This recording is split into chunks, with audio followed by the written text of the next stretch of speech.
This is probably the most beneficial thing that I've ever done.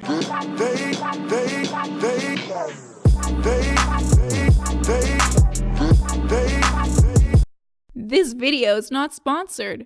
Today we're going to be talking about a subject that is close to my heart and to my pants, and that is feminine hygiene.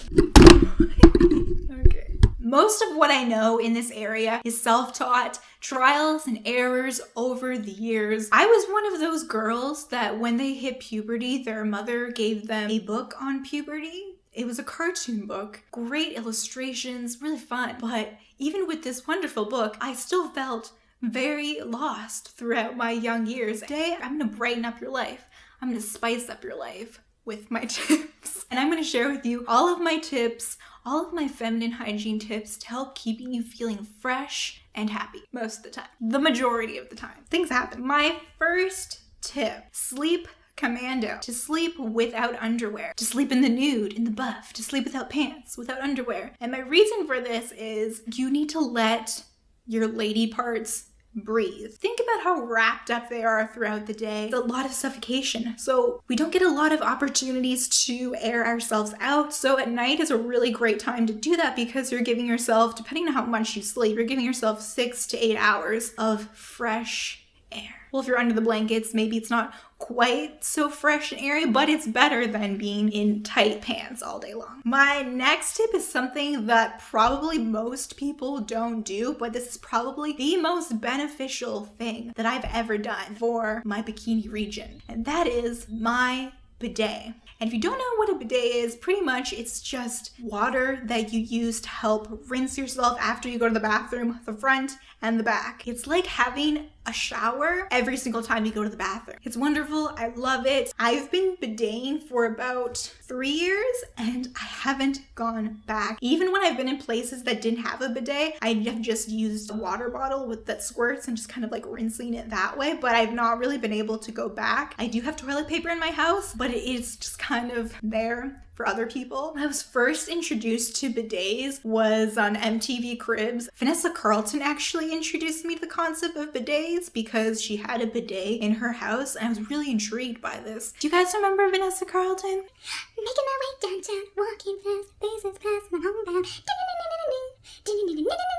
She was the first person to introduce me to bidets. I didn't get into bidets until many, many years later, but thank you, Vanessa Carlton. So this is very important. A lot of bidets on the market aren't actually bidets, like the bidets that you'd buy on like Amazon or something. A lot of these are actually kitchen hoses and aren't designed to be hooked up in your bathroom to your toilet. So do not buy those. These can actually flood your house, and I've actually read about this happening to people. I've never been flooded, but in the past I've used these kinds of bidet hoses and I had a lot of dripping and like water and leaks and those kinds of things. So make sure that you get a real bidet hose. As far as what I've looked into, the only real bidet hose is actually by this company called RinseWorks. It's what I'm using right now and I love it. As someone that's used the kitchen hose bidets, I can speak to its amazingness. It actually has a knob that can help control the pressure of water on your parts because sometimes you want a little bit of pressure, you know what I mean? And sometimes you want more. So I love that you can gauge the pressure. So if you are going to buy a hose bidet, I highly recommend this one. It is a lot more than other bidets, but it's a real bidet. Kitchen hose, real bidet. If you're gonna get a bidet, get a real one. And if you're super, super fancy, some people have actual like bidets that kind of look like a urinal type of thing in their house. So if you can swing that, then that's great. I've never actually used one of those before. Very popular in Europe. Bidets are amazing, especially on when you're menstruating, after you've given birth, when you're also bleeding. It's just a way to feel fresh all the time, and it's really good for helping to prevent UTIs. Since I've been using a bidet, I haven't had a UTI. I used to get them a couple times a year. I don't get them at all anymore. They're really great for after you have sex to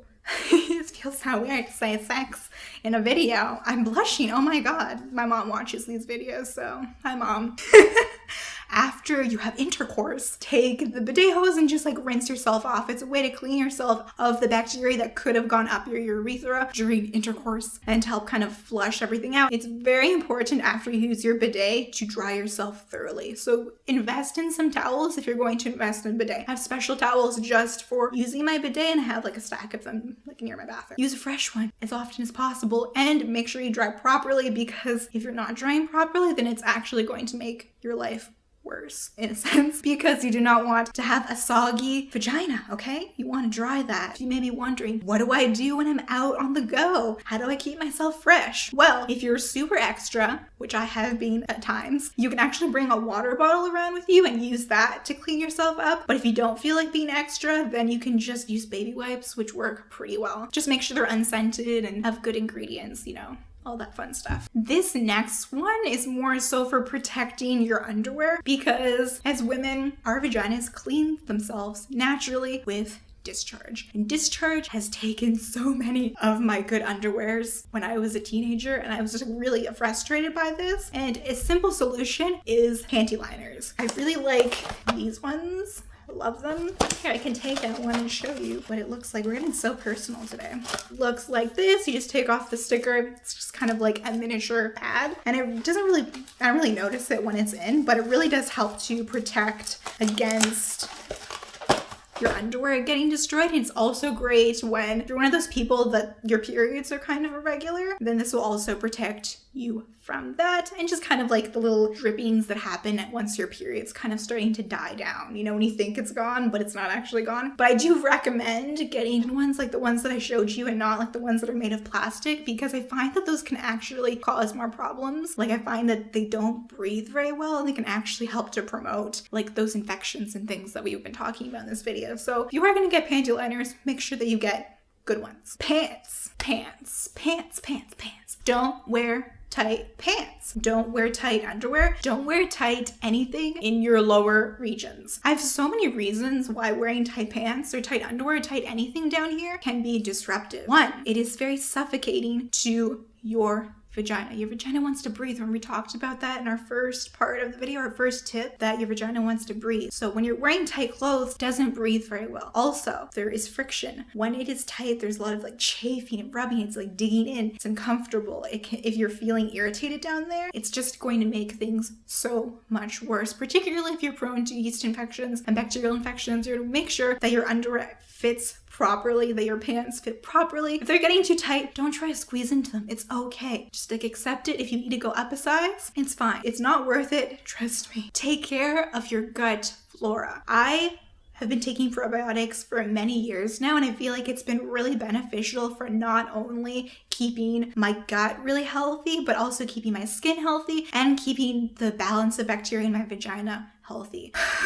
If you are going to take probiotics, make sure that you take them with food, because if you take them on an empty stomach, then the bacteria that you're taking will just get killed off by your stomach acid. So make sure you take your probiotics with food, and just make sure it's a high quality one. I personally like the BioK, like the little white bottles. They are expensive, but like they're the best probiotics I've ever taken. I love them. I take them every day. You don't have to, because like I said, they are expensive. You could take one like a couple times a week, once a week, whenever you feel like you just need that boost. But super great for your immune system, great for your skin, great for your vaginal health. This next one is huge. It is huge. It is bigger than the bidet. The bidet is an amazing lifesaver, but like if you can do this, it will save you so much misery. It is also the hardest, and that is limit your sugar intake, particularly processed sugar. I'm talking like cookies, ice cream, chocolate, all like the good, delicious things. Yeah, you're going to want to limit that, because in my personal experience and what I've seen in other people is that intaking too much sugar not only destroys your complexion, but it also destroys your vagina. I feel like it just makes your body more prone to getting bacterial infections and yeast infections. It's just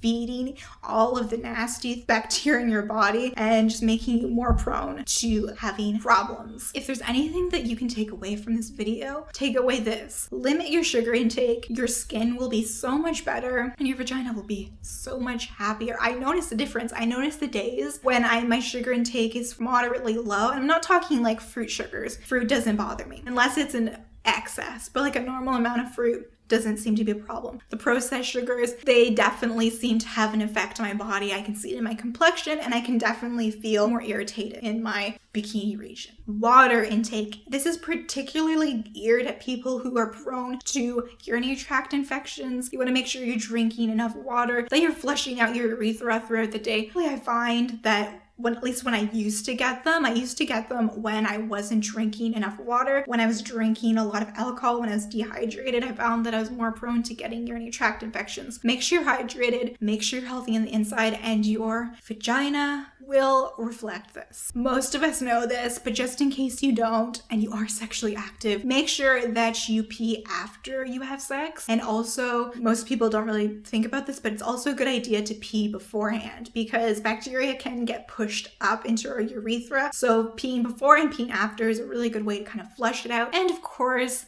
washing after we're done. And if you have a bidet, so easy. Don't even have to go in the shower. Our lady parts are sensitive and they need to be taken care of with love and understanding. I hope that these tips can help set you free, set your mind free, set your vagina free, and so that you can experience more good days than bad days. And if you haven't already, you can hit the subscribe button to join the family. I love you so much, and I will see you in the next video. Bye.